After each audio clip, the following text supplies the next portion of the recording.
Hello to everyone. Very good evening. Ghatak sir, Vandna madam, Namaskar. Ahluwalia sir. Very good evening to all.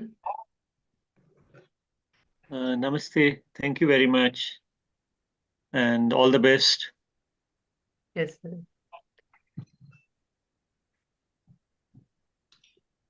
Professor My Vandna, are you ready? this thing is bad. Namaste, sir. I'm Dr. Ahluwalia. Namaskar to everyone.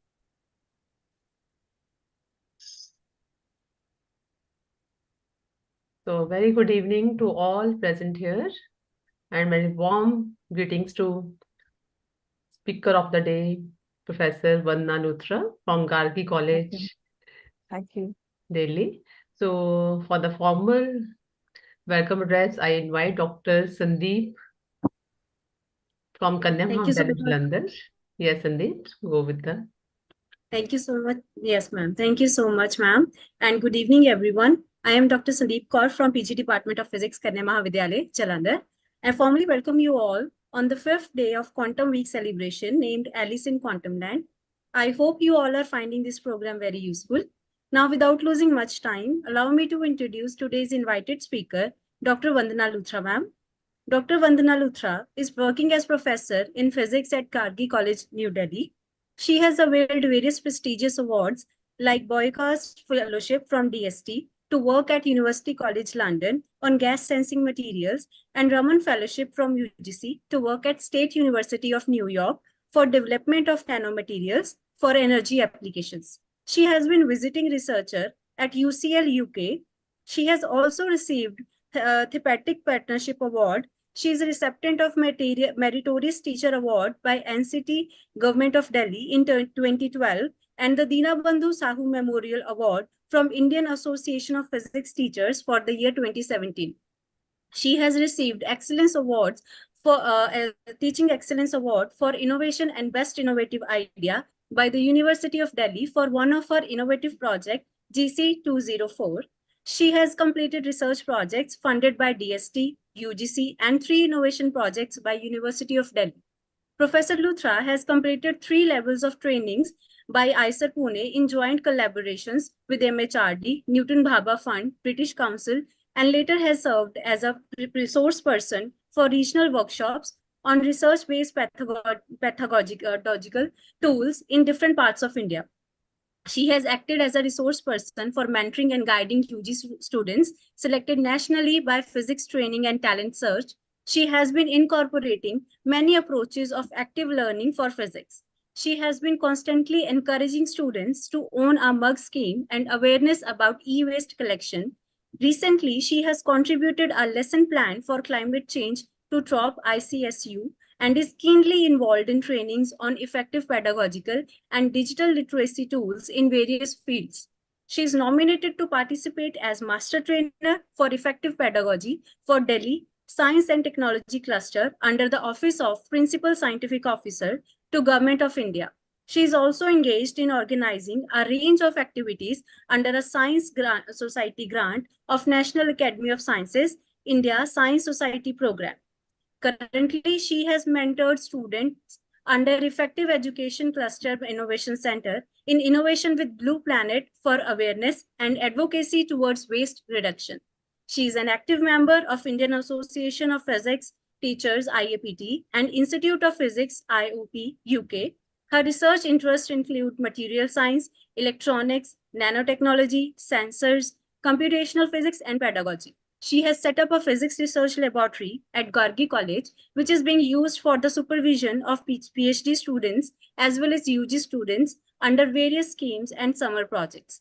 5 students have been awarded PhD under ma'am's supervision. She has also published more than 36 papers in international journals of repute, 7 book chapters, and e-lessons. She is also a reviewer for reputed international journals and is a member of the editorial board. She is physics coordinator for Star College scheme in her college. She has acted as session judge, chair, panelist, invited, and keynote speaker at various international conferences. Now, with this introduction, I would like to invite Madam for today's session on contemplating quantum mechanics, a movie screening and followed by a quiz. Ma'am, we're really honored to have you amongst us. Thank you for accepting our invitation. Over to you, ma'am. Thank you so much for the kind introduction. Am I audible? Am I? Yes, ma'am. Yes, Yes, yes. ma'am, you are audible. Thank you so much. A very good evening to one and all present here. At the outset, I thank KMV, RC2, and IAPT for organizing this workshop. Hearty congratulations to Professor Atima, RC2, for steering a week-long celebration of Quantum Week. Kudos to Neetuji and all the team members for their efforts. The unwavering support of Professor Aluwalia and the IAPT team is commendable for such endeavors, and their gracious presence is always welcome by everyone. What makes this workshop so special is the engagement of the participants, and that has been possible due to the legendary speakers.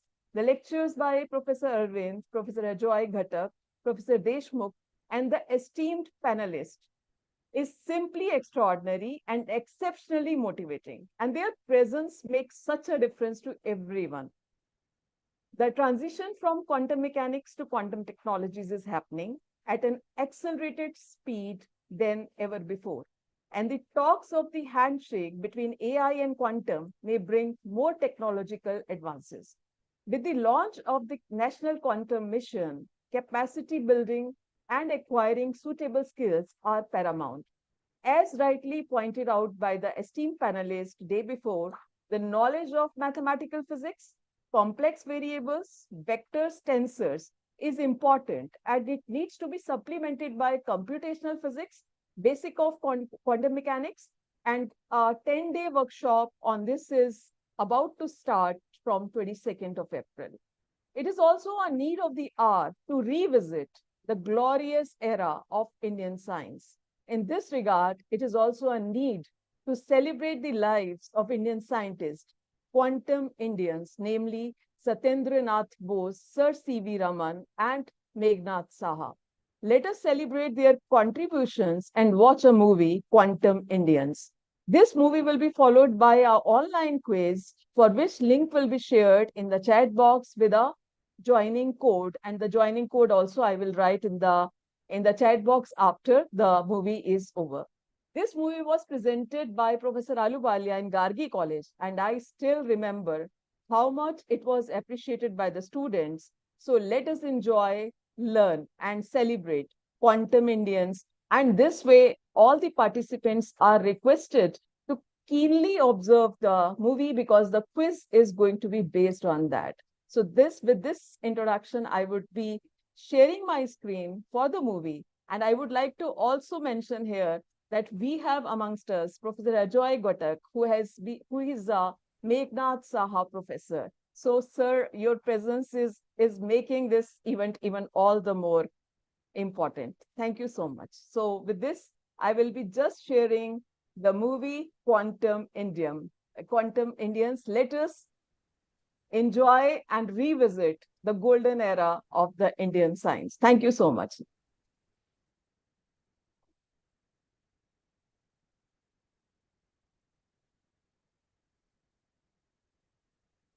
It will take 1 or 2 minutes. Please pardon me for that.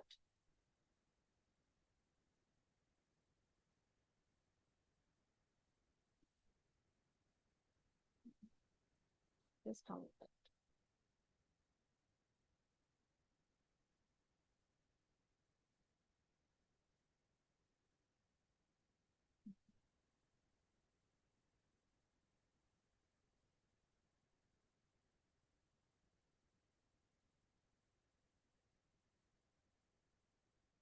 Is my screen visible?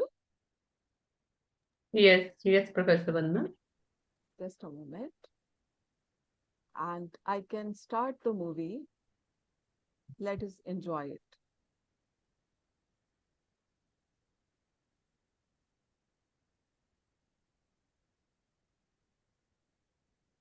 Is the voice coming? Yes. Yes.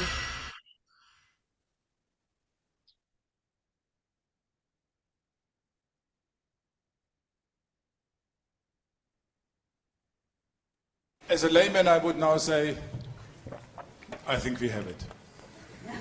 You agree? Yeah. Okay.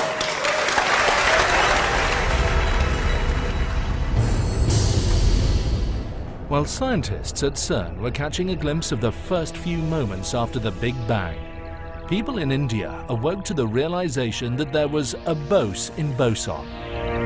But what about the other scientists who put the Bose into boson?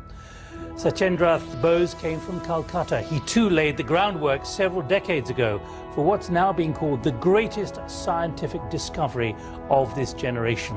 And there's some anger in India at the lack of recognition given to Bose, one of their own. India's government calls him a forgotten hero. In 1924, a young and completely unknown Indian scientist sent Albert Einstein a letter, and the resulting publication would change physics and Indian science forever. 3 great shots in the dark had already been fired. One was, of course, Planck, who came up with the very basic idea of the quantum. Einstein, with his theory that light consists of a stream of photons, and somehow they also travel like waves. And Niels Bohr in 1913. So these 3 great shots in the dark had already been made when Bose entered to fire the final and 4th great shot in the dark. Bose's passion is, how do we count all the particles, all the photon, everything in the world? Fact that his name is associated on 1/2 of the particles in the whole world. We are all proud as Indians. At the same time as Bose was counting photons, 2 other young Indian scientists were busy revolutionizing physics with their very own theories. C.V. Raman gave the world the Raman effect and redefined how we see light and color.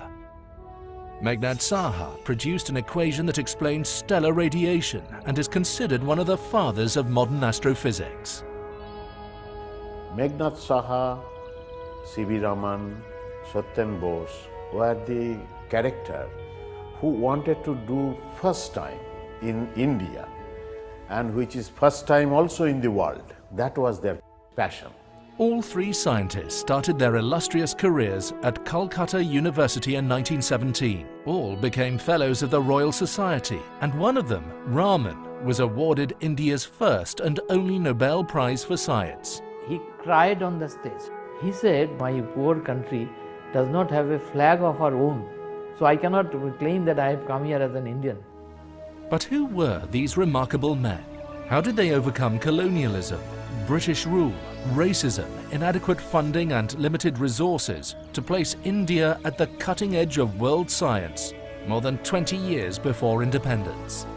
What is the legacy they left behind? And what can India learn from them to produce great science once again? This is their story. Bose, Raman and Saha, the Quantum Indians.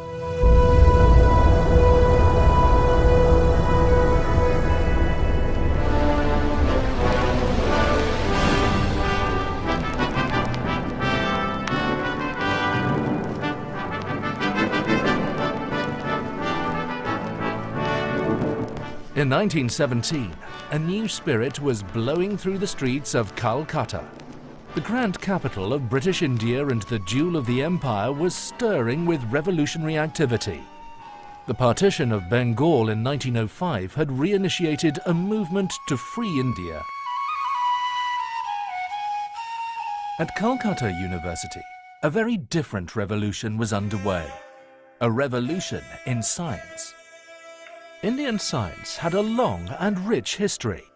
India had given the world the zero, Sanskrit, yoga, Ayurveda, and 2 of the world's first universities at Nalanda and Taxila. But then, from the 11th century, India entered a dark age with the destruction of great learning centers by invaders. By the time the British colonized India, it had lost much of her once cherished scientific vigor. Then, from the 19th century, a new age of enlightenment began, and Calcutta was the epicenter. This was the Bengal Renaissance.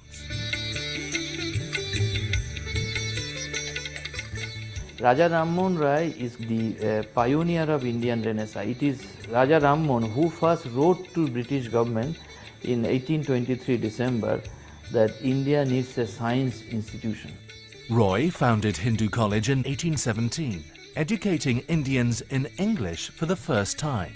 This was later renamed Presidency College by Thomas Babington Macaulay. Then, Lord Canning established the University of Calcutta in 1857 to educate citizens of the empire from Lahore to Rangoon. When Ashutosh Mukherjee became Vice-Chancellor in 1906, he began working on Roy's dream of a science college. In 1914, with generous donations from Sir Taraknath Palit and Sir Rash Behari Ghosh, he launched the University College of Science and Technology. Meanwhile, at Presidency College, 2 young MSc students were making waves. Satyendra Nath Bose and Meghnad Saha had stood jointly first in their MSc examinations and were ready to take on the world. Around the corner, at the Indian Association for the Cultivation of Science, another young scientist, C.V. Raman, was creating a stir with his experiments and papers. Mukherjee realized that in order to make his science college great, he would need people like this. Meanwhile, a very different revolution was taking place in Europe.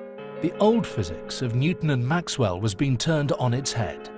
A lot of revolutions were taking place in science, particularly physics. And the old world of classical physics was kind of breaking down.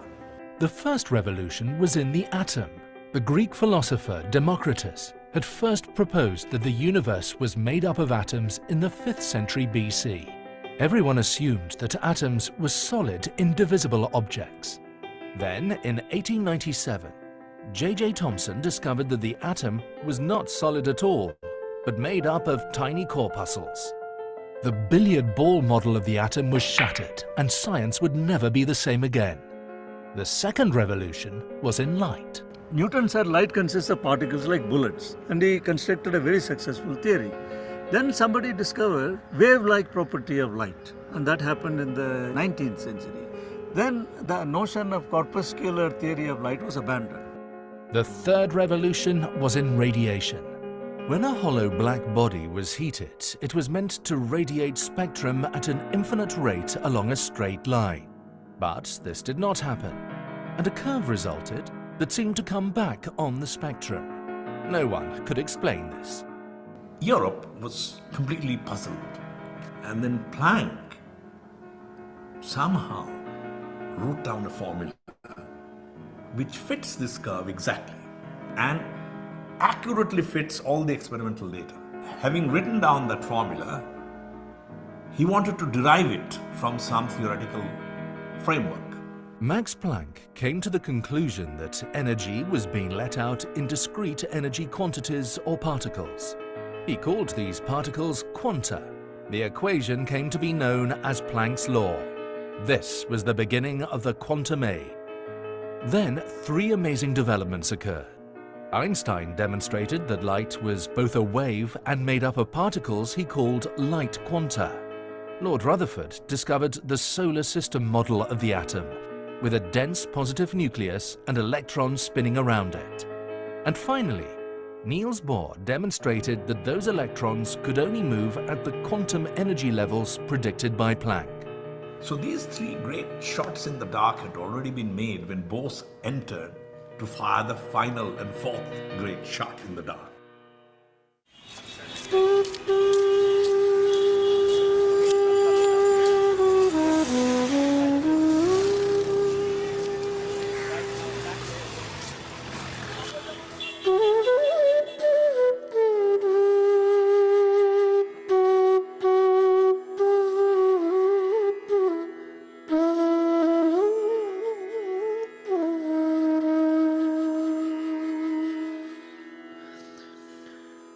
So this is Bose's home, childhood home.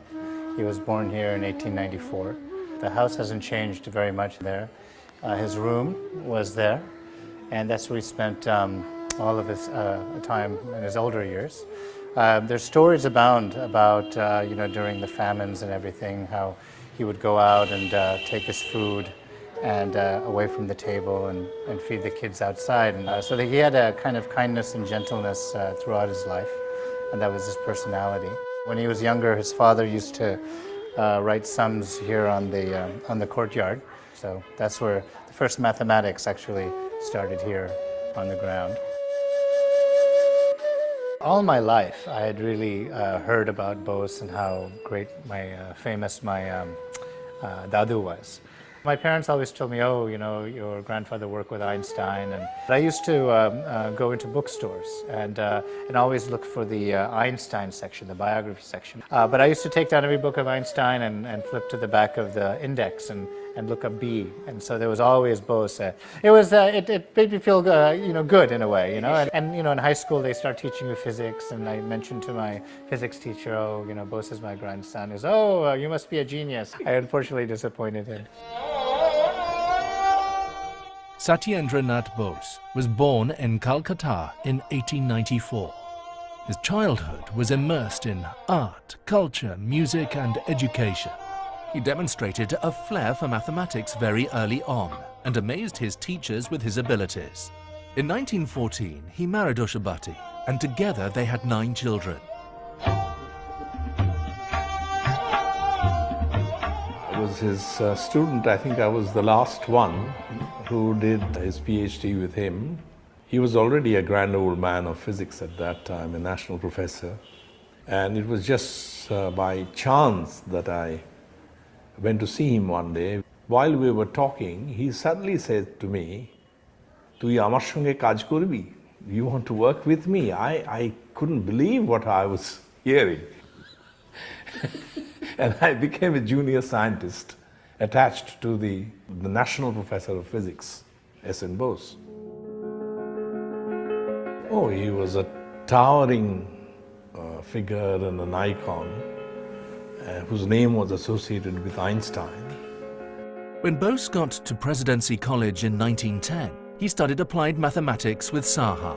Those were heady days, and many young men were drawn to the freedom movement. P.C. Ray used to meet them at the bottom of the Octonony monument in the evenings, where they would discuss the future of the country. 2 groups were formed. One went into direct action. The other group said, no, we will not go into direct action. When we get independence, who's going to do all the science and technology, and knowledge is essential for progress. Bose stood first in his BSc, and then he and Saha took a joint first in their MSc examinations. When Mukherjee founded the new University College of Science, Bose and Saha jumped at the chance of teaching there. So these young guys went and convinced Sir Ashutosh that they were competent to start the physics department. He said that you set up all the laboratories, libraries, get books, equipments. I will start the classes from 1917. 2 years I am giving you to prepare. Most of the important papers were being published in German and some in French. So they learned French and German. The brave new world of theoretical physics was unfolding a whole new universe. And they were the first people to actually translate Einstein's papers on relativity into English. And it was published by the Calcutta University. So they were making waves, and they were voracious readers and superbly intelligent people. Ashutosh Mukherjee appointed C.V. Raman as the new Palit Professor of Physics in 1917. He was an experimentalist and not a theorist like Saha and Bose. In 1920, Ashutosh made Saha as a professor. So Saha is now a Khoira professor, Raman is already a professor, but S.N. Bose does not have even a readership. To further his career, Bose moved to East Bengal in 1921 and became reader at the newly founded physics department of Dhaka University.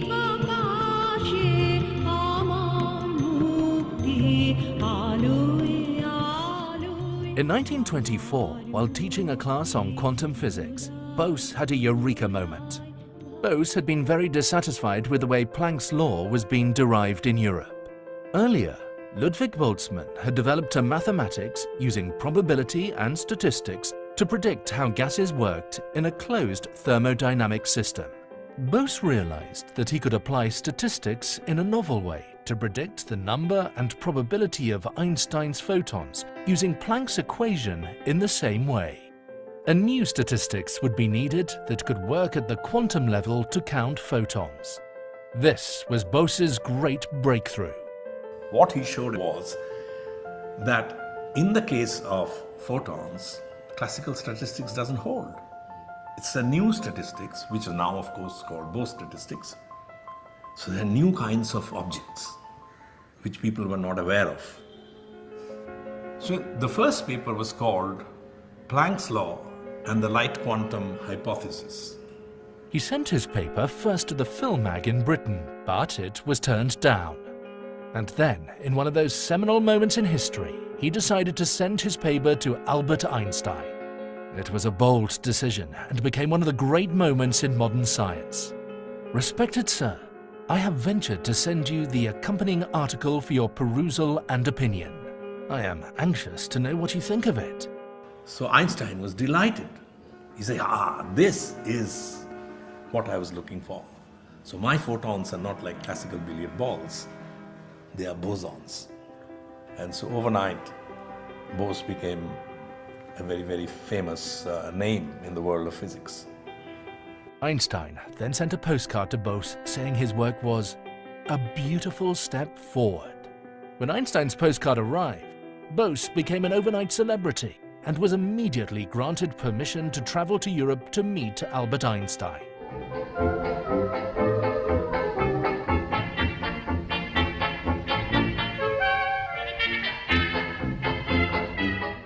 So in the first year, he actually spent a lot of time with Maurice de Broglie, who was setting up the X-ray crystallography lab. And then he worked for 6 months with Madame Curie.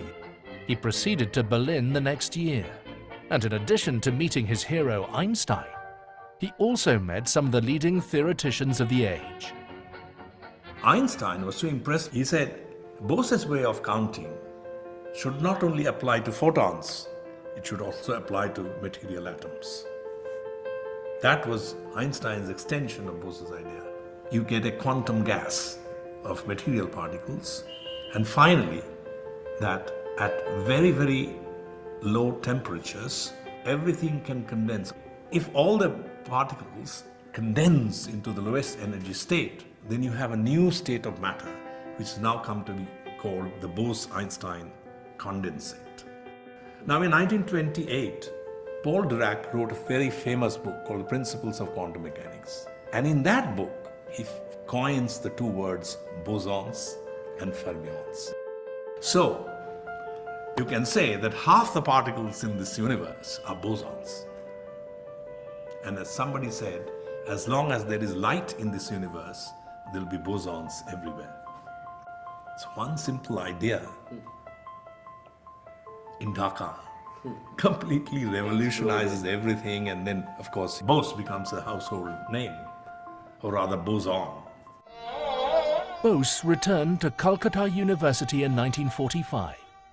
He founded the new organic chemistry labs and also worked on trying to solve the unifying theory of physics that Einstein had been working on.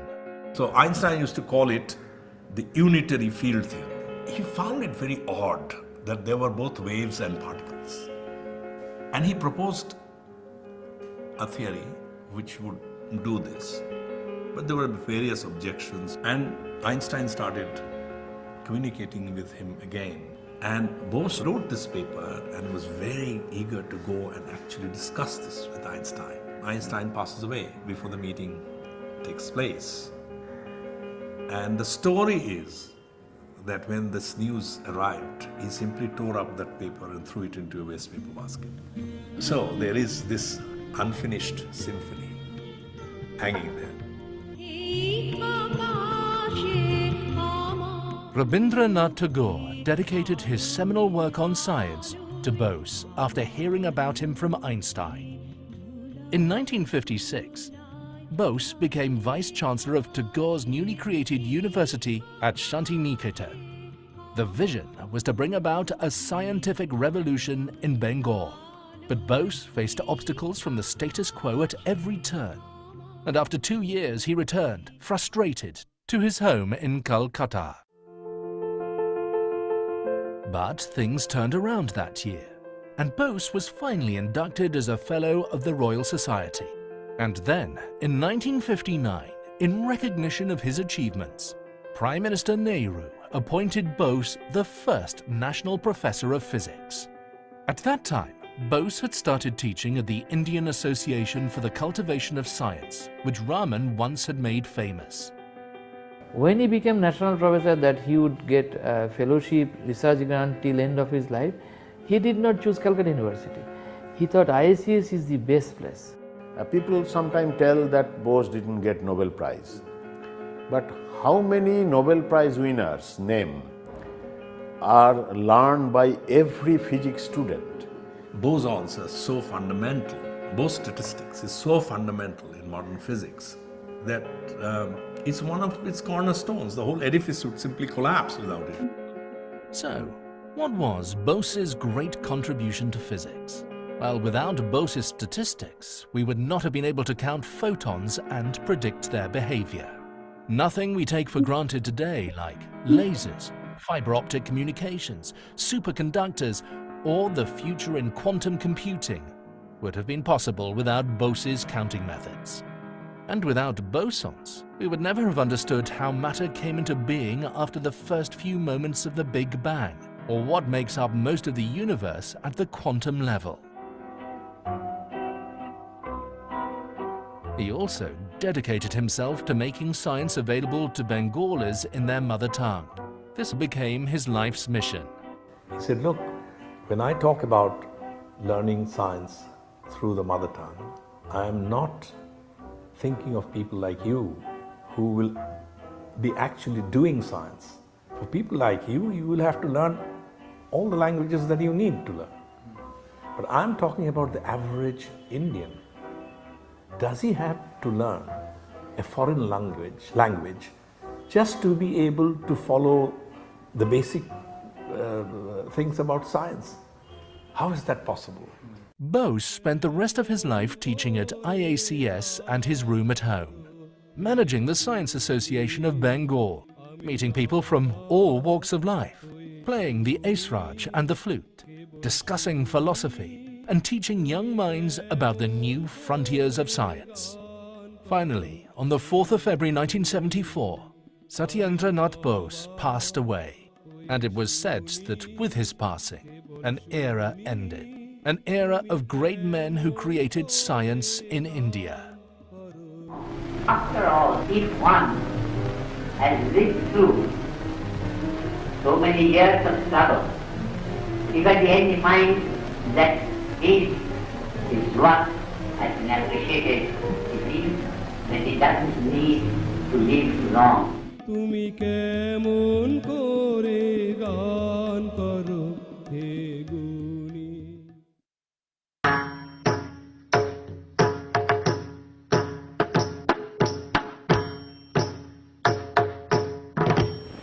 See, the real science begins when you are really interested in something and you want to find out.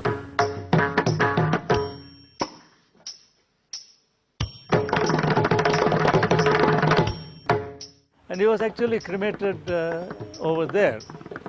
And then the question arose, should there be a monument? People decided, no, this must not happen to Raman.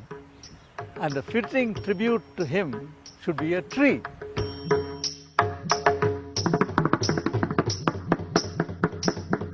To understand C.V. Raman, we have to understand his love for nature and the human spirit.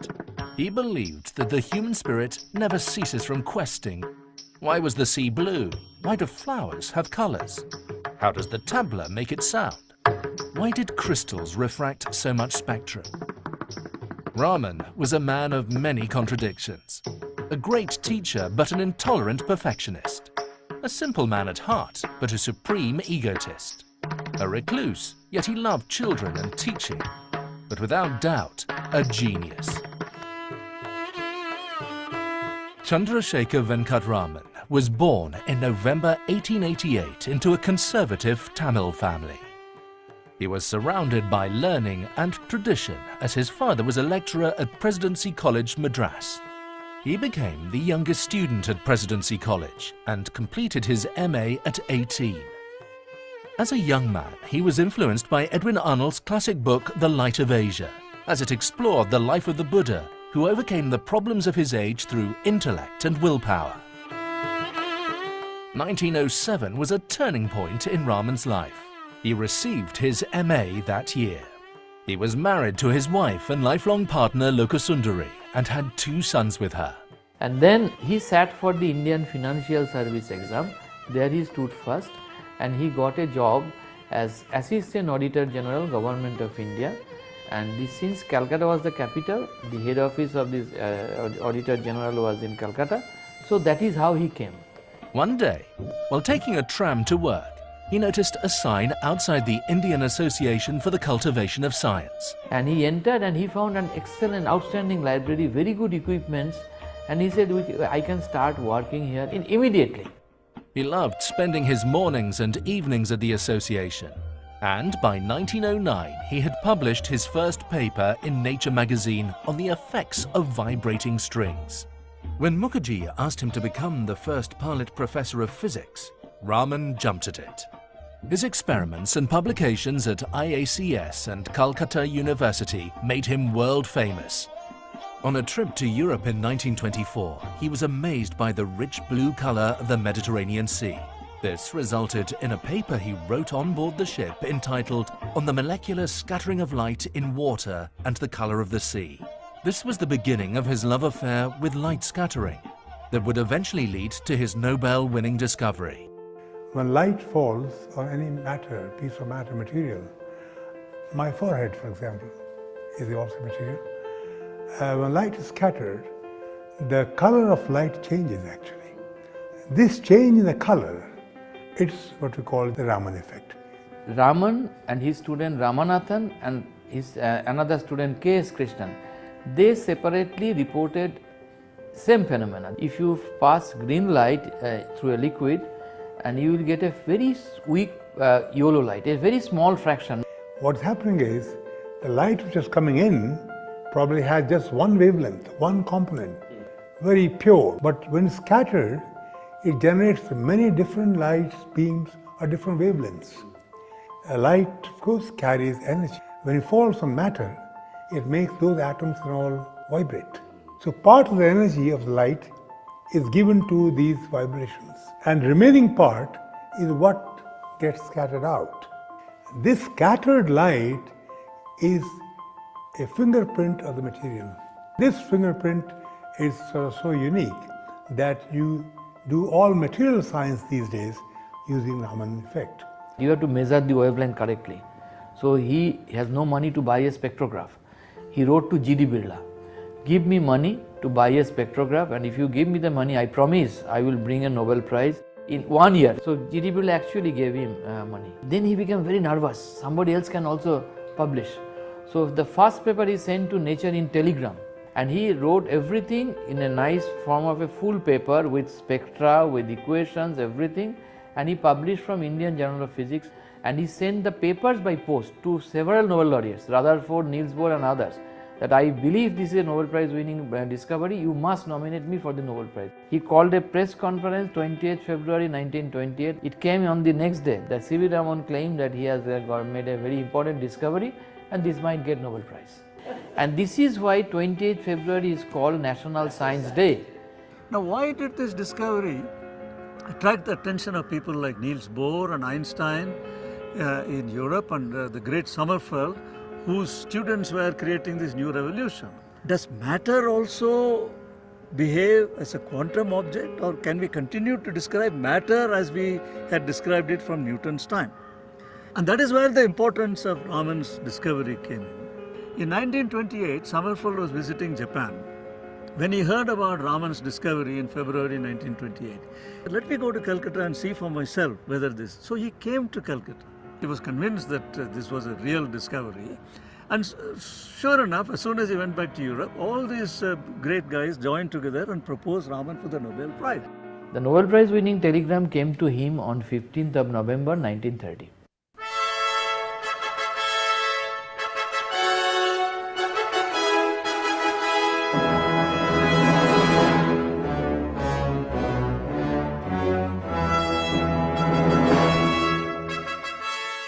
and he went there, received the Nobel Prize, but after receiving the Nobel Prize, he cried on the stage. He said that all other Nobel laureates have their national flag on their chair, but on my chair there is a British Union Jack, and therefore I realized my poor country does not have a flag of our own, so I cannot claim that I have come here as an Indian. And in his official speech, he has dedicated his Nobel Prize to the freedom fighters of India who are spending their golden time of their life in a British jail.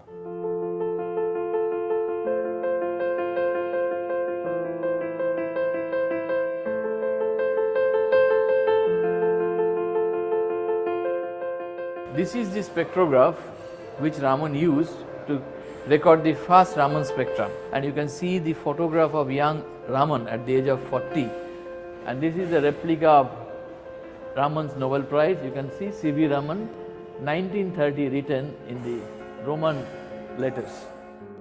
In a speech to the Royal Society, Lord Rutherford said, "The Raman effect must rank among the best 3 or 4 discoveries in experimental physics." In 1929, he became known as Sir C.V. Raman after being bestowed with a knighthood. Then, in 1934, he was offered directorship of the prestigious Indian Institute of Science in Bangalore. Raman immediately went about revolutionizing the sleepy old establishment. He built new labs, purchased equipment, and tried to bring European scientists who had been persecuted by Hitler to India. Hitler was becoming more and more popular, and his anti-Semitic views were very clear. All the Jewish physicists left Germany as fast as they could. Many of them were looking for jobs. So what Raman realized, look, if some of them could be persuaded to come to Bangalore, it'll make a huge impact on physics in India. Now the Council of the Indian Institute of Science, which consisted of British industrialists, took a very grim view of this. The council members took the point of view. Schrödinger and Max Born, they actually used the word, these are second-rate physicists because you are appointing people who have no jobs in Europe, you are giving them a professorship.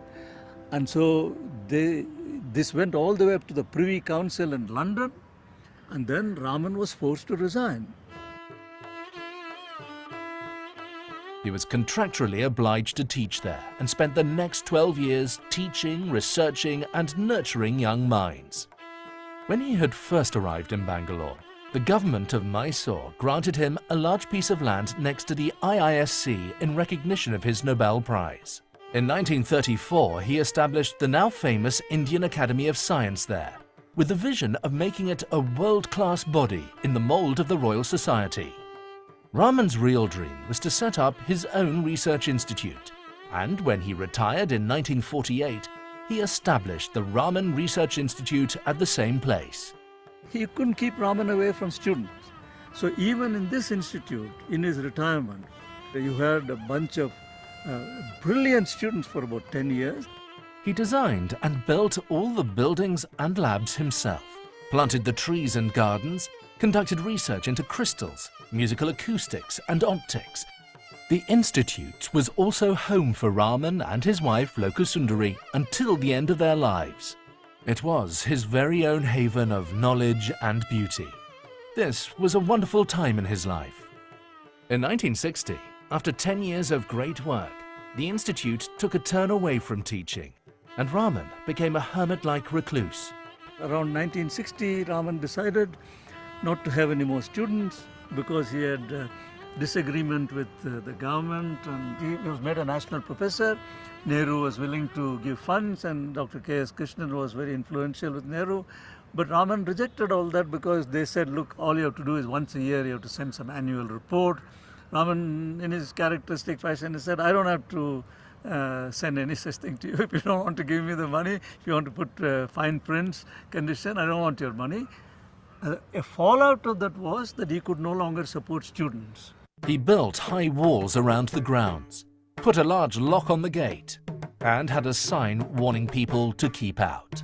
But he always had room for children. There was a guy called Abdul.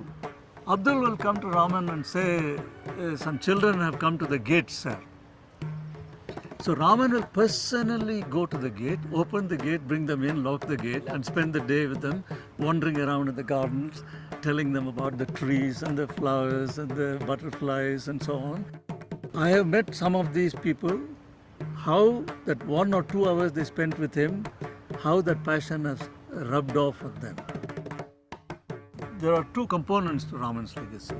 The Raman effect itself, which was discovered in 1928, continues to be at the forefront of science and technology today in a manner that one never anticipated. That is why chemists and now biologists are very interested in Raman effect as a tool. That is one aspect of it. Intercontinental communication is essentially taking place not through satellite, but through optical fibers. Light is carrying the signals. Raman effect is being used to transmit signals which are coded into light. This is something that if Raman had been alive today, he would have been absolutely thrilled. Raman once said, "A purposeful life needs an axis or hinge to which it is firmly fixed and yet around which it can freely revolve." As I see it, this axis or hinge has been, in my own case, strongly enough, not the love of science, not even the love of nature, but a certain abstract idealism or belief in the value of the human spirit and the virtue of human endeavor and achievement. On the 21st of November 1970, Sir C.V. Raman passed away and was cremated in his favorite place in the world, the grounds of the Raman Research Institute. Fittingly, Raman's memorial at his favorite institute was a tree.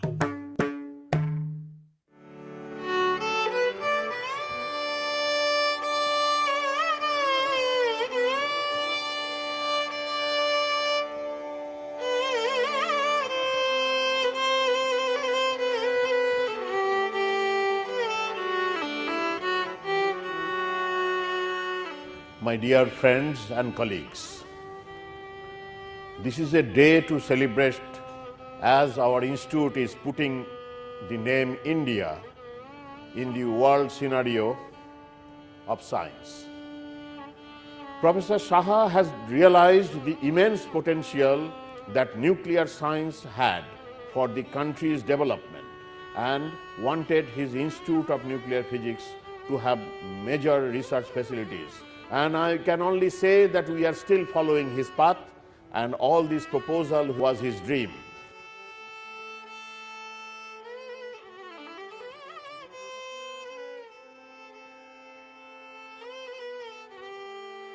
Meghnad Saha, he is basically a fighter. Right from his childhood, he fought against poverty, he fought against the apathy of the society, initially in the education system, and then also for basic research.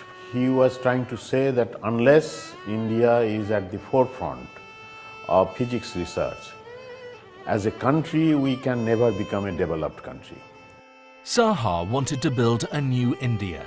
The India of his dreams was to be built on a foundation of basic science and would lead the world once again in intellectual excellence. Saha's equation revolutionized modern astrophysics. He brought nuclear physics to India when the world was just discovering it. His leadership gave us many of India's leading scientific institutions. Born in eastern Bengal in 1893, Saha clawed his way up through sheer willpower and intelligence. He loved mathematics and history. He was a very favorite student of all the teachers because he excelled on almost all subjects. Mathematics was his favorite subject, and next came history. He loved stories about Maratha and Rajput kings and saw himself as a new kind of warrior for India's future. He studied at Dhaka College on a scholarship and then made his way to Presidency College in 1910. At college, he got involved with the freedom movement and came into contact with nationalists like Subhash Chandra Bose and Rajendra Prasad. Saha and Bose joined Mukherjee's new college as lecturers in 1916. Between 1917 and 1919, Saha wrote a series of papers on quantum physics and thermodynamics that were published in Philmag and other leading publications in both Britain and India. This got him noticed. Saha married Radharani in 1918, and together they had a happy life. She was known to balance his ambition and willpower with her kindness and hospitality. In 1919, Saha won the Premchand Roychand Scholarship to go to Europe on study leave for 2 years. He headed for Alfred Fowler's famous laboratory in London. And the following year, he went to work in Berlin with Walter Nernst. By 1919, he had begun to develop the theory that would make him famous. Astronomers wanted to know, what is the sun made of? The early ideas about the sun and the stars due to Eddington, a 19th century physicist, said, look, the earth is made up of heavy elements. Look around us. So sun can't be very different. Sun must also be made up of heavy elements like iron and copper or whatever it is. But we know the sun is mostly made up of hydrogen. How did people come to this conclusion? What Saha did was that look in the laboratory, you see that if you heat up something, it glows, it changes color, and so what immediately it came to his mind that if it can happen in the laboratory, it can also happen in that star, it can happen to that star, it can happen to the whole world, universe. The idea is that if you excite an atom, if you excite, then what happens, the electrons are excited to another level, and when they come back, they emit a radiation. But from there to think that a star's temperature can be calculated by measurement of the line emission, this is just an extraordinary extrapolation. So he gave this equation which took into account the temperature and pressure inside a stellar body and how that would lead to ionization. In fact, he was the first person to apply quantum theory to stellar objects. He wrote a paper entitled Ionization in the Solar Chromosphere, and it was published in Filmmag in 1920, while he was still in Europe. There was a young lady in Harvard, Henrietta Leavitt was her name, and she said, let me use Saha's new equations and try to estimate how much hydrogen there is in the sun. Nobody had done that before. She said that nobody else had said that the sun is made up of mostly hydrogen. Her thesis examiner was the high priest of astrophysics in America, Henry Norris Russell, professor of astrophysics in Princeton University. And then he actually sat down with Saha's paper and said, let me redo what she has done. The great Henry Norris Russell, instead of hushing it up, openly came and said, I was wrong, we are all wrong, she is right. So the sun and the stars are made of hydrogen predominantly.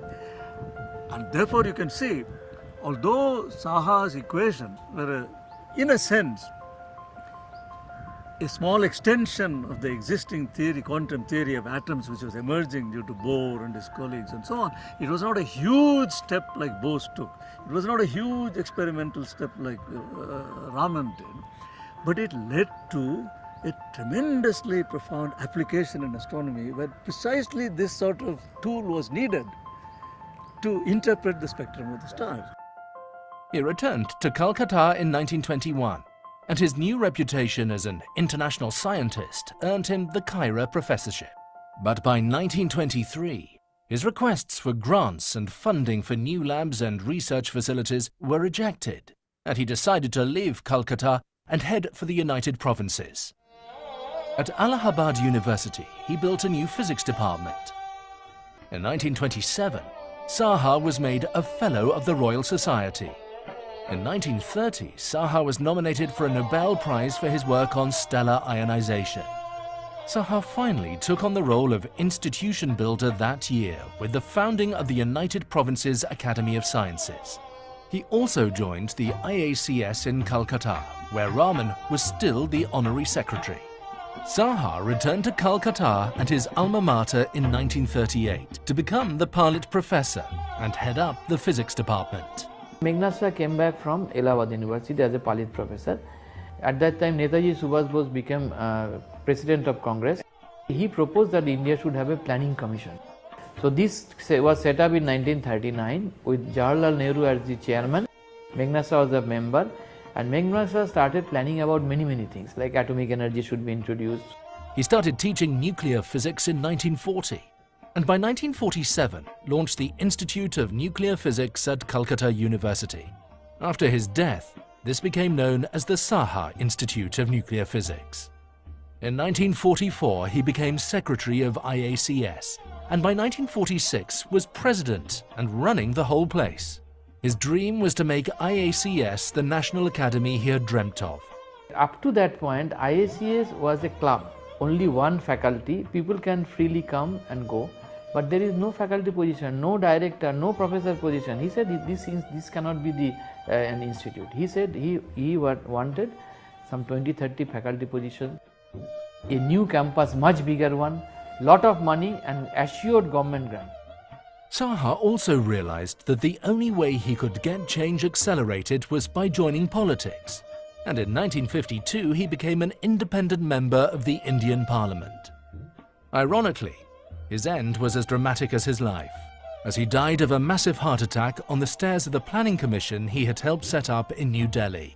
It was a fitting end, like a Rajasthani warrior of old.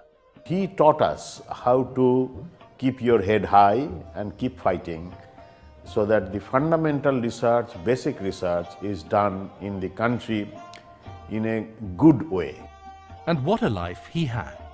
Every student of astrophysics studies the Saha equation in their first year. Today, both the Indian Association for the Cultivation of Science and the Saha Nuclear Institute are two of India's finest research centres, working on international projects as diverse as the Higgs boson, nanomaterial sciences, advanced space research and communications. On his passing, D.S. Kothari said of Saha, "The life of Saha was in a sense an integral part of the growth of scientific research and progress in India, and the effect of his views and personality would be felt for a long time to come in almost every aspect of science activity in the country. His dedication to science will long remain an inspiration and an example."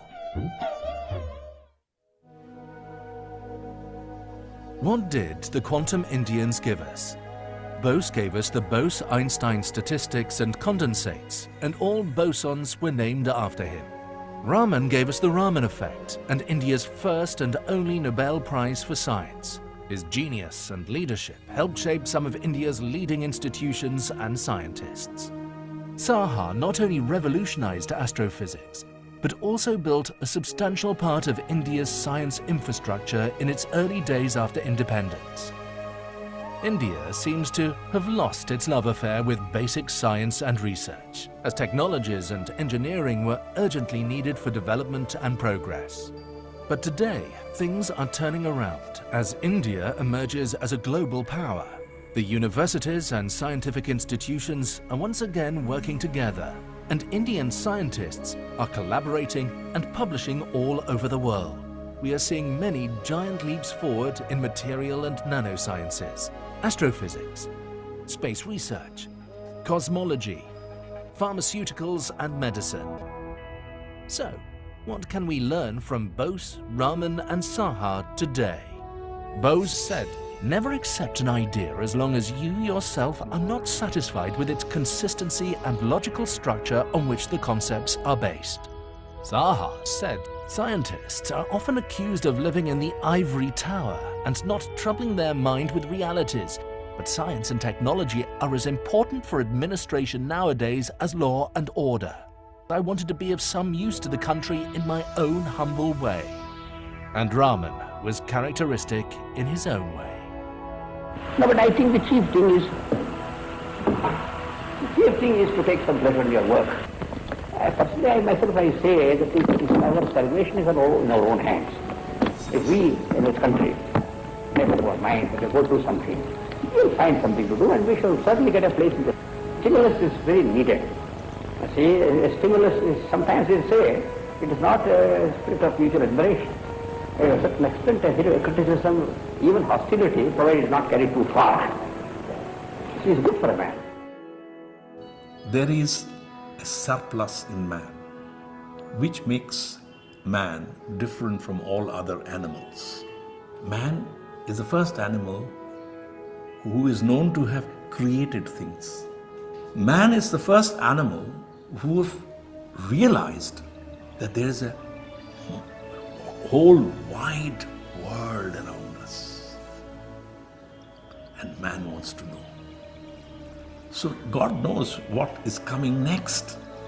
It's just going to widen our horizons and widen our horizons forever.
I have no words to describe this mesmerizing movie, an era of genuine genius, simplicity, love for nature, motivation, and glorious Indian science. Institutional building followed by leadership and vision, and superb observations and basic science. I think this is something which needs to be inculcated in every student and faculty member alike, and for the benefit of the society. So now I'm going to share a link. That link will be that of a quiz. Everyone can join the quiz, and that quiz can be played with the whatsoever device you are having. And the code for joining is also I'm writing in the chat. So just give me 1 minute in order to do that. Thank you so much.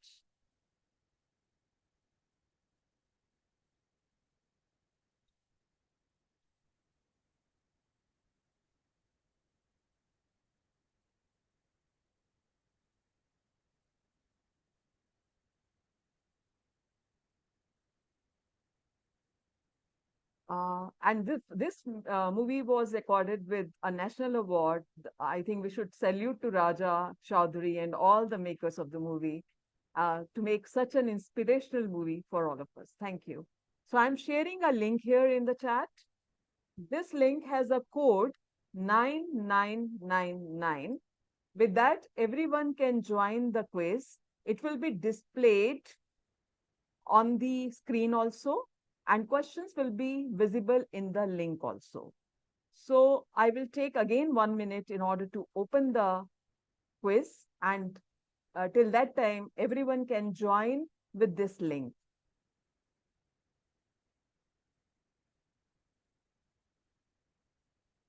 Uh, 11 people have joined.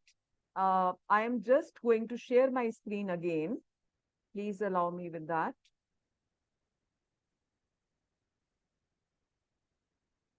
Is my screen visible? Yes, Professor Luthra. Yeah, is my screen visible? Yes, it's visible. Okay. Thank you so much. So it can be joined with this QR code also, and with the link which has been shared in the chat. Those who are on YouTube can also be shared with this link. So I would request the office bearer or Neetuji to kindly share the link on the YouTube also, so that those who are viewing it on the YouTube can also watch it and can play it.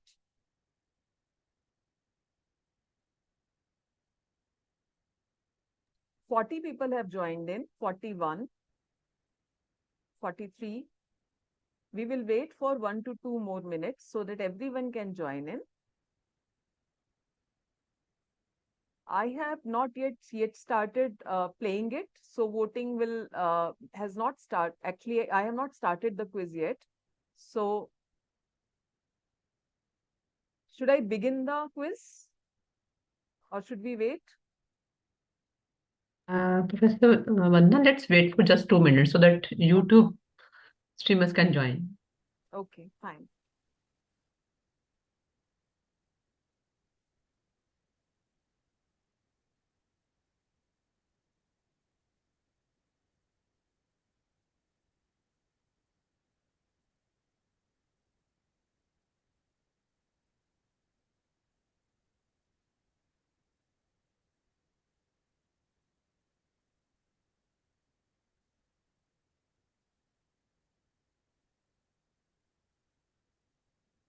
We have 51 people who have, two participants who have joined in.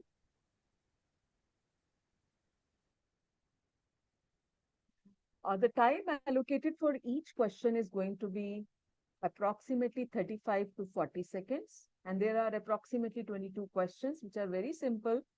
So within the allocated time, participants can click the correct answer, and that will be displayed also. They can always check their correct answer on the quiz.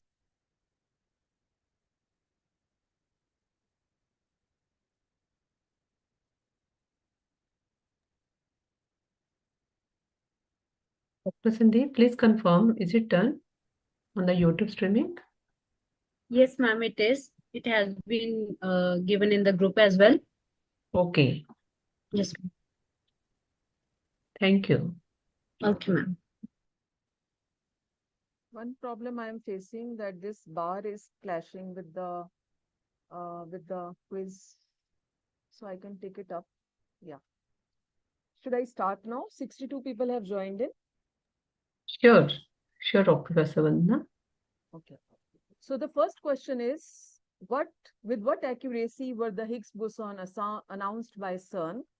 This question is already marked here, and we can move on to the second question now.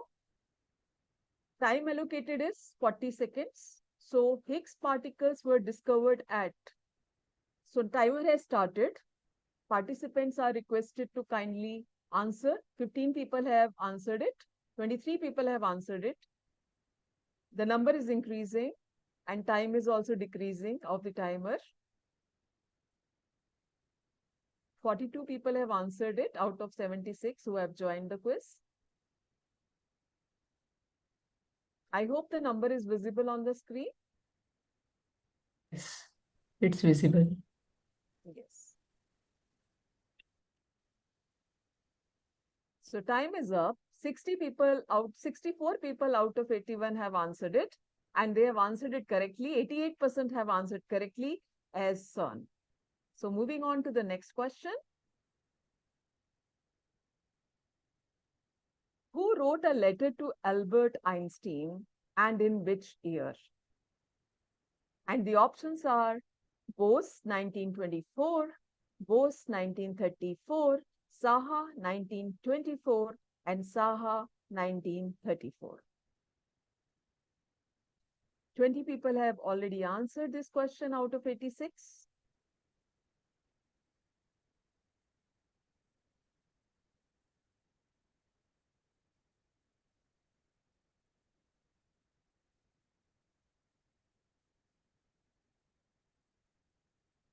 Time is going to be up. Yes, here we go. 69 have answered out of 88. And the correct answer is Bose in 1924. 67% of the people have answered it correctly. That is really great. Next question is, the basic idea of quantum was introduced by Einstein, Newton, Planck, Schrödinger. By now, 93 people participants are taking part in the quiz. And 51 have already answered.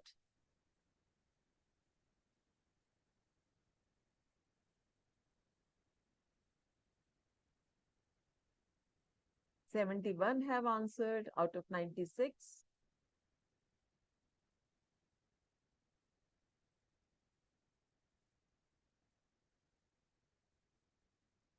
Here we go. 83 participants have answered out of 98. And the correct answer is Planck with the 75% saying it correct. Next question is, the propagation of light as photons was proposed by which of the following scientists? Options are Planck, Einstein, Millikan, Satyendra Nath Bose. So by now, 101 participants have joined in, 34 have answered. Time remaining is less than now, say 10 seconds.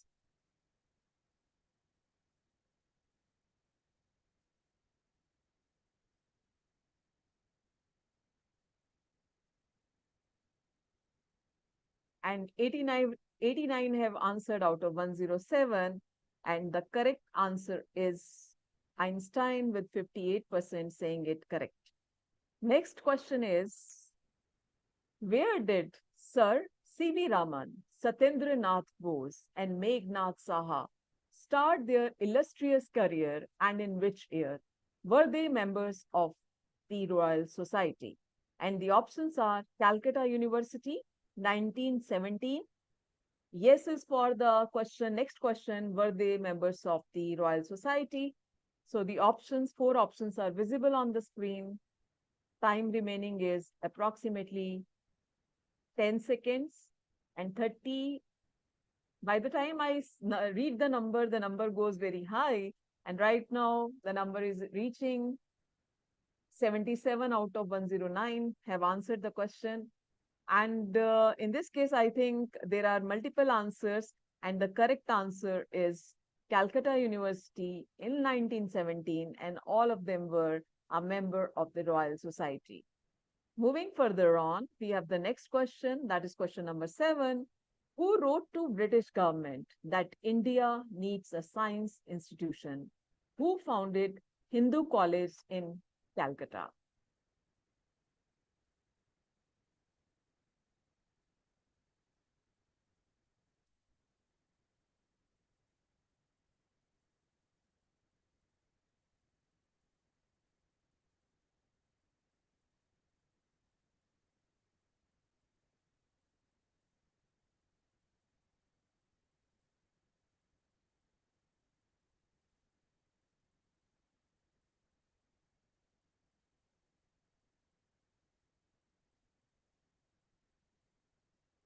And we have the answer.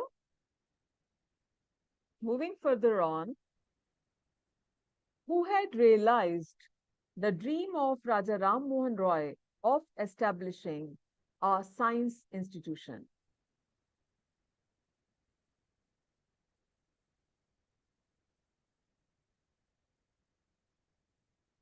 By now, 113 participants have joined the quiz.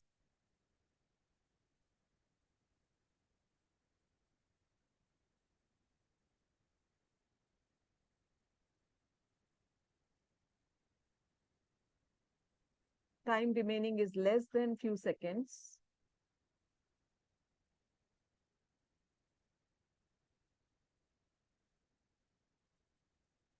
And we have the answer.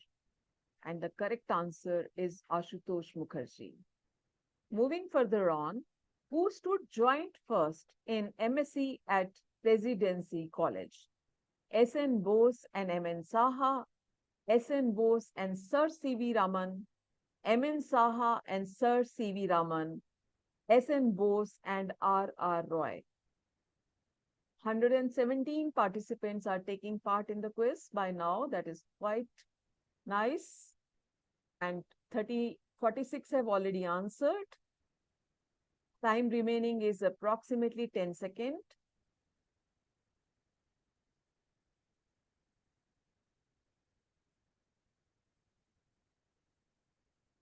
And here we go with the answer.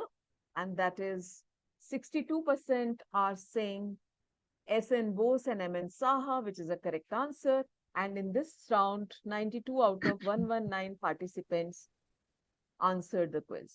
Next one is, who was the grandson of Satyendra Nath Bose?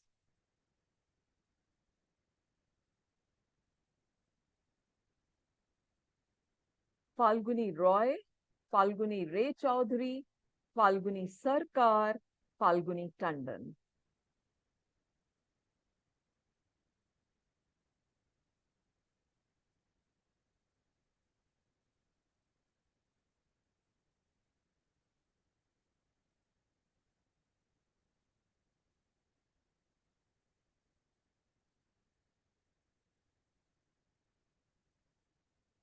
So here we go with the answer. 98 out of 121 have answered the quiz. This question, 61% say Falguni Sarkar, and that is the correct answer. And moving further on the question number 11, whom had S.N. Bose and M.N. Saha convinced that they can set up a physics department? And the options are Sir Ashutosh Mukherjee, Sir Raja Ram Mohan Roy, Sir C.V. Raman, and Sir Michael. 124 participants are appearing in the quiz right now for this question. Question number 11 out of 22. Time remaining is less than 10 seconds now. And we are reaching towards the answer quickly. And here we go with the participation of 91 participants out of 125. And the answer is Sir Ashutosh Mukherjee, answered correctly by 62% of those who had answered it. Next question is, what were the difficulties faced for doing research in that era and overcome also? These were overcome also. So there is a modification in this question. So the answers options are lack of institutes, books and equipment, language barrier for references, and all of these. These were very well overcome by the scientists in that era. They tried to build institutes, they tried to arrange equipments, build their own equipments, and they also crossed the language barrier by learning and translating in their own languages. So the answer is, this is answered by 108 out of 128, and the correct answer is all of these answered correctly by 86% of the students, participants. Question number 13, who was appointed as a Palit professor by Sir Ashutosh Mukherjee in 1917? Options are Satyendra Nath Bose, M.N. Saha, Sir C.V. Raman, and all of these. 129 participants are appearing in the quiz right now for this question. 69, 74, 81 have answered by now. Here we go with the answer now. I think there is again a distribution in the answers. So the correct answer is Sir C.V. Raman, with 56% saying the correct answer. Moving further on for the next question, number 14, Professor C.V. Raman and Professor M.N. Saha were both experimentalists, both theorists, experimentalist and theorist respectively, theorist and experimentalist respectively.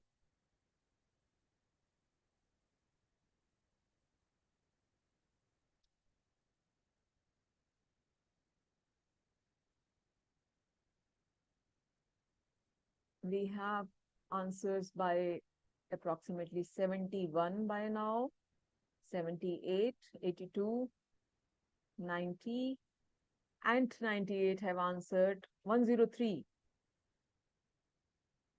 So the correct answer is answered by 70% experimentalist and theorist, which is the correct answer. Question number 15. Which of the following is not correct about Satyendra Nath Bose? Is there any problem in this question? Writing to Albert Einstein about his work to count photons using a statistics which was different than classical statistics, joining as a reader at Dhaka University. I think there was some problem in the last question, so please ignore that. You can answer this question now. Whom did Satyendra Nath Bose have a chance to meet on his visit to Europe? Maurice de Broglie, Madame Curie, Albert Einstein, all of these.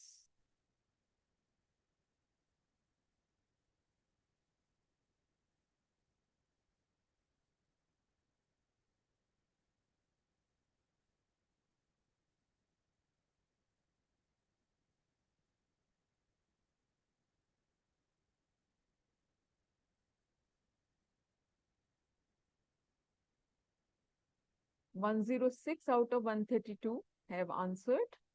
And the correct answer is all of these, which is 45% answered by correctly. Next is question number 17.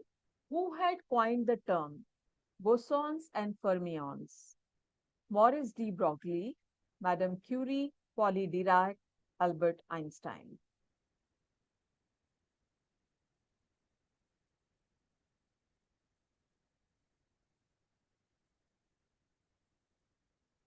One 32 participants we have for this question, out of which nearly 93 have answered. Time remaining is just few seconds. Here we go with a participation of 114. Pauli Dirac in his book that was written by him, in that for the first time he had mentioned these words, which are now well known by everyone on this, all those who study physics. Moving further on, question number 18. Fill in the blanks.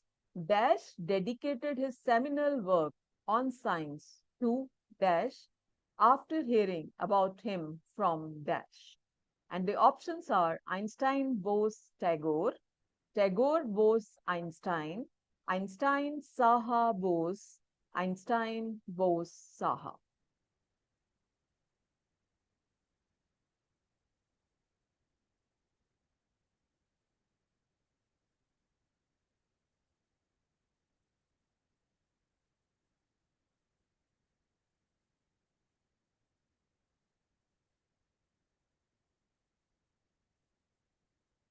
One 103 have participated out of 136.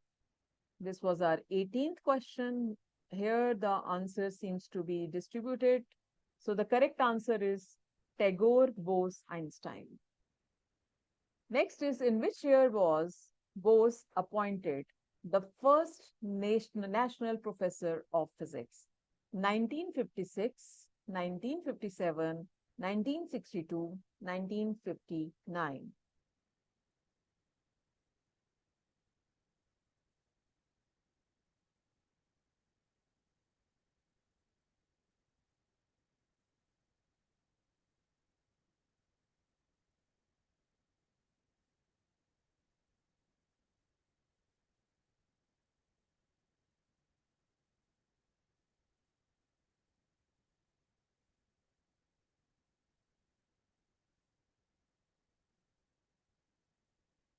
One 113 out of 140 have answered, and the correct answer is 1959 with 53% correct answers.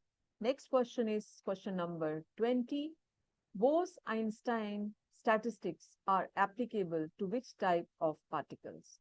Fermions, bosons, quarks, leptons.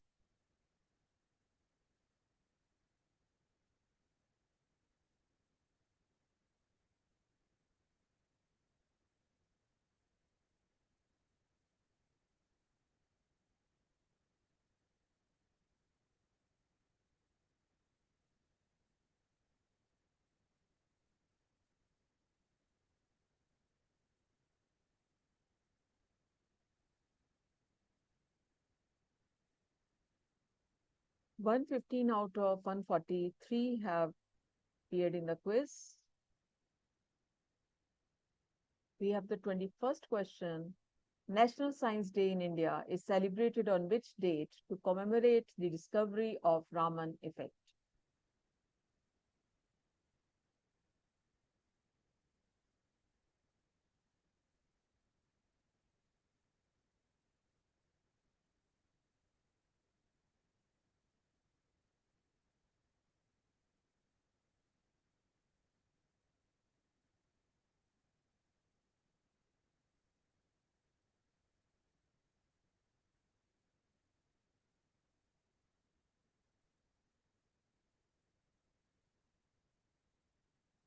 Hundred and 120 out of 148 have answered, and 92% have answered correctly. That is February 28.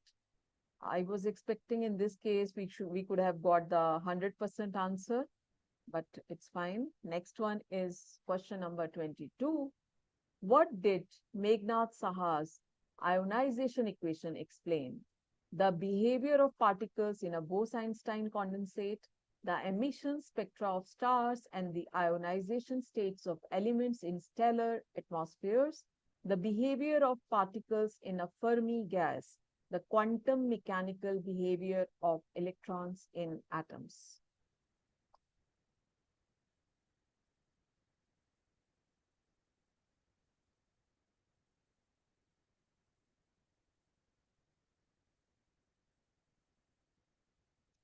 $150 participants have joined by now for this particular question with 88% correct answer.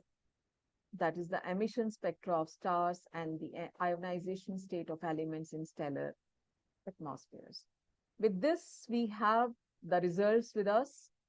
Upasna Negi, who had attempted 20 questions and 19 were correct and took 7.49 seconds to answer that, followed by Uday Bhatia, 18 by 20, followed by Shankar Narayan M, Arundhati M.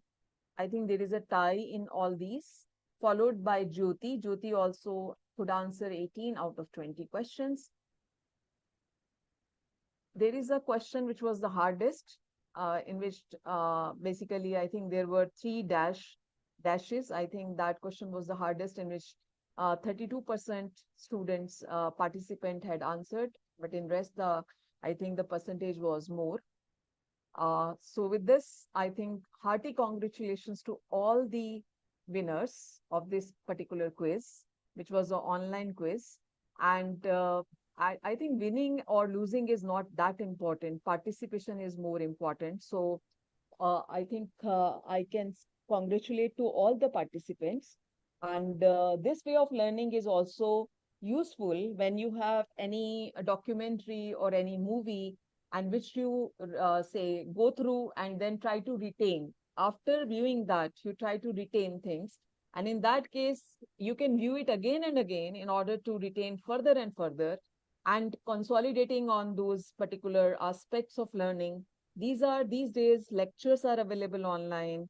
There are so many MOOCs are available. So that way one can emphasize on this type of learning, which is in which viewing is one part, retaining is another part, and application is the third part. When these all three go hand in hand, I think the learning becomes more meaningful. With that, I thank the organizers for providing me with this opportunity, and thank you very much. And thanks to all the participants for their patience and their participation in the quiz in this manner. Thank you so much. I stop sharing and thank you.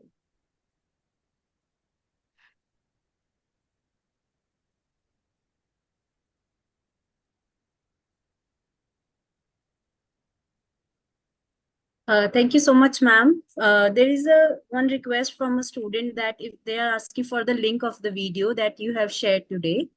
So I can share the link if if it is. Yep. Yes, this is available online. If you go to Google, just type Quantum Indian Movie, you should be able to get it. And I would again thanks Professor Aluwalia for introducing us and holding this quiz in our college in a live mode. That was in our in-person mode. And today we could do it because of the advent of technology, we could do it in this manner. So, sir, thank you so much. And thank you to everyone who is present here. The link is here. And many more such movies are available, which can always be viewed by all of us, and we can learn in this unique manner. Thank you so much. Thank you so much, ma'am. And I have also shared the link in the chat box, so everyone can copy the link from there. And with this, I would like to invite Neetu ma'am for some words. Yes. So, thanks, Professor Vandna Luthra. I just want to express my gratitude for enlightening us about the invaluable contribution of Indian scientists through the very captivating video presentation. So thank you so much for framing such an engaging quiz questions. based on the video. So they really made the learning experience enjoyable. And your effort in crafting thoughtful questions is remarkable. So once again, lots of thanks to you for joining us and making us aware about all these questions with the captivating video. Thank you very much. And thanks to all the organizers and everyone who was present here. Thank you very much. And thanks to the movie, Thank you. actually. Thank you, Andwale sir, Yes. Oh, thank for you. being always being a sport to us. Thank you. Thank you very much. I enjoyed it. And it was done in Ma'am Vandana's college before COVID. Am I right, ma'am? Yes, sir. Yes, sir. Yeah. So it was great. Once again, finding an echo of this movie in this particular program. Ma'am Vandana, you have made the day today for this program. Thank you so much. Thank you Because so much, sir. it's amazing that there were more than 100 people participating in the quiz itself. That shows the success of this session. So many people were there, and also shows a very important aspect that we need to talk more about our scientists also with students. Dear participants, we have also initiated another program in IAPT, which we are trying to organize every month, in which we are focusing on Indian scientists, I mean, Indian faces who have contributed immensely to the growth of science and technology in the country. There were what you call two programs already in January and February. One was on Satyendranath Bose, and in February it was on Sir C.V. Raman. There is another very interesting aspect which I observed. There were more women present in this program as compared to the men. And I think we need to bring more men into science also. That shows this. Let me also mention one thing. All the 4 participants who were there in this quiz, they will be given a prize of 1,000 rupees because they were actually at the same level. And please share your email message with Ma'am Neetu with your bank details. And this will be sent by the central office of the IAPT. I think this is a small surprise to the participants, but we really felt encouraged that you all remained in this program for the whole time. That's a great thing which is happening to the IAPT programs, whether they are online or offline. Vandana ji, thank you very much. Thank you so much, everyone. Thank you for this opportunity and being with all of you. Thank you so much. You It's have my privilege. also made us learn Slido, and I Thank hope you. that will be taken up by the participants in this particular program. And as ever, I must thank the master of this program. Should I call her master of the program or miss of the program? Dr. Sandeep Kaur, thank you very much. Yes. Thank you, sir. Thank you so much, sir, It for was giving me great. this opportunity to be here, sir. Thank you so much. It was great, seeing you carrying this program forward with a lot of confidence and clarity. I think that is a great thing which you have done. I am finding a very interesting team of IAPT as a result of this particular program also in the country. There is another program which is going on parallelly these days. I wish that there had been no overlap of the timing. But fortunately, the YouTube videos of that are also available to us.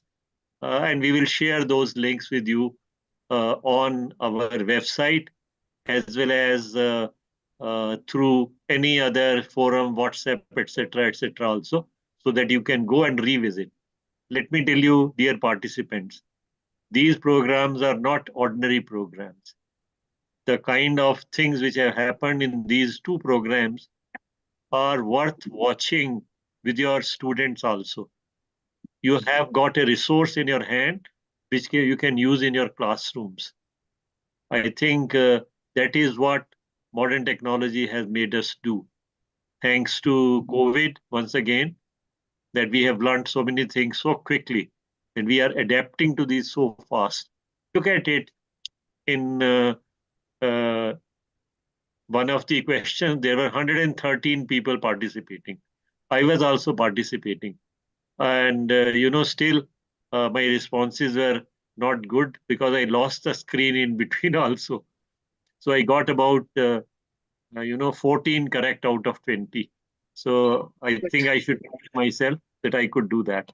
Thank you very much once again to all the participants. Thank you. Thank you. Thank you so much, everyone, for joining us today. Tomorrow again, we'll be meeting here for the last session. So thank you very much for your participation so far. And just one quick reminder to the participants that we have shared the link of the feedback in the chat box. So please do remember to fill it for today's session. With this, I would like to conclude today's session. And again, thanks to all for being here. Thank you so much. Thank you, everyone. Thank you. Thank you. Thank you you. all. Thank you. Thank you. Thank you, sir, for Thank you. announcing so very nice prize for the winners from the IAPT account. So we are highly obliged with this. Once again, thanks to Bye, all. everyone. And, yeah. Bye. Bye, Thank you so everyone. much. Thank you. So signing off. Thank you very much. Yes, yes.